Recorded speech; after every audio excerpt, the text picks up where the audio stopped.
Manny Pacquiao matapos ang laban kay Barrios, agad siyang niyakap ng kanyang mga anak. Nakaabang na ang mga ito sa ibaba ng stage kung saan daraan ang kanilang tatay. Talagang mahal na mahal nila ang kanilang tatay Manny Pacquiao, kaya naman ang bunsong anak ay hindi nakapagpigil nang makita siya ay agad siyang niyakap.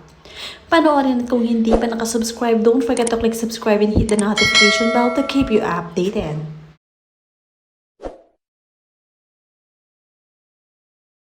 Para sa mga anak ni Manny Pacquiao, siya ang big winner at wala nang iba. Dahil ang akala nga din ni Manny Pacquiao ay siya ang nagwagi dahil sa kanyang mga score. Ngunit ang in-announce ng kanyang mga judge ay draw ang laban at tabla nga sila.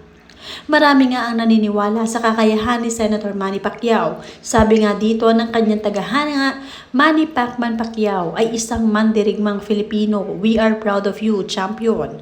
Manny Pacman Pacquiao very clear, the winner, but close fight for me as a boxing fanatics. Kaya draw for me dahil malaki ang difference sa odds. Underdog si Manny Pacman Pacquiao, tapos Mario Bros is the reigning and defending champion pag nanalo si Manny.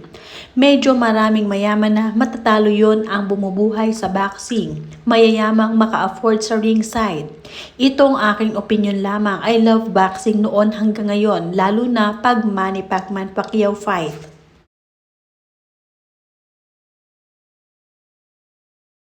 Okay na rin ang nangyari sa pag-draw dahil para panatag na rin ang pamilya ni Manny Pacquiao dahil hindi nga nila malalaman ang magiging resulta matapos ang pasi.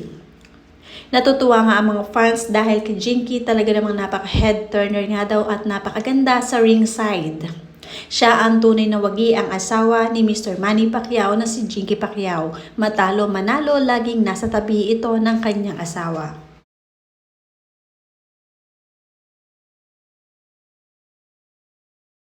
Ipinakita naman ni Manny Pacquiao ang kanyang paghahanda bago sumabak sa boxing sa stage. Ganito ang kanyang routine bago umakyat ng stage at magpa-weigh-in. Talagang sarili niya ang inaasikaso at alam niya kung paano niya lalagyan ng bandage ang kanyang mga kamay at syempre siya mismo ang nagsusuot ng mga sapatos at socks na kanyang gagamitin sa laban. Muli nga nabuhay ang long socks dahil si Pacman nga ang nagpauso nito. Hanggang tuhod ang kanyang medyas dahil mas komportable ito.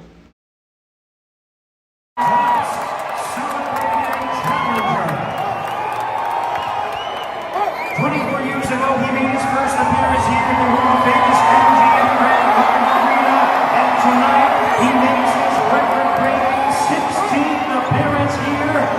Ladies and gentlemen, please welcome boxing's only 8-division world champion, a true legend of the sport, Manny.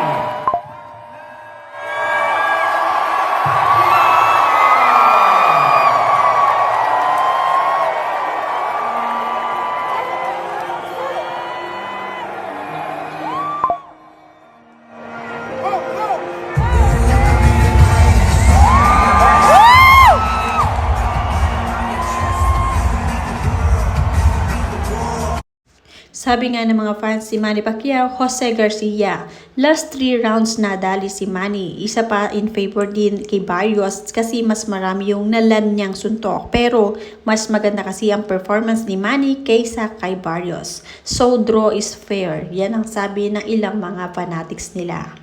Mula naman kay Manuel, sayang hindi nakakuha si Idol Manny ng isang round, 10-12. Ito ang reaksyon ni Manny nang i-declare nga na kanilang fight ay majority draw. Mula kay Haslani, Unda, kung ako ang tatanungin, dapat maging masaya na kayo sa draw. Kasi panalo na yun kay Pacquiao kung pipilitin yung manalo. Yung mga expert dito, hindi kayo ipinanganak ng kahapon lang, maraming sumubok ng boxer na matanda laban sa bata. Talo ang matatanda na at veteran. Mula kay June Villa, kung hanggang 9 round lang labanan, baka nanalo na nga kaso umabot pa ng round 12.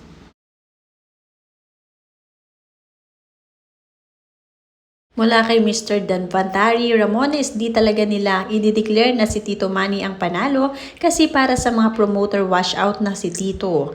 At pag siya naging champion, di niya ito madedepensahan ng matagal kasi may edad na. At hindi na magkakaroon ng maraming fights na magagawa, which means less pera na din sa kanila, kaya mas mabuti pang gawing draw para rematch lang. At may chance pa na magkapera ulit ng malaki-laki nang di ganun kalaking preparasyon sa promotion kasi of course, it's money.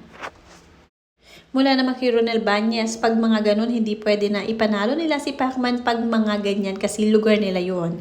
Ang daming magkagalit sa hurado pag pinanalo nila si Pacman pag hindi nag-knockout ang laban. Maniwala ako kung ibang lugar ginanapanalo talaga si Pacman dyan.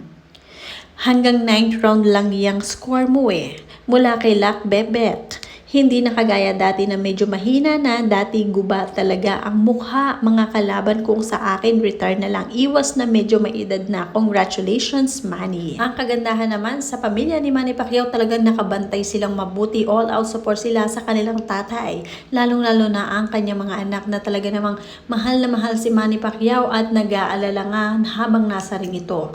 Lalo ang bunso, sobrang idol ang kanyang tatay Manny Pacquiao at hindi mapigilan na yakapin ito bago at magkatapos ng laro.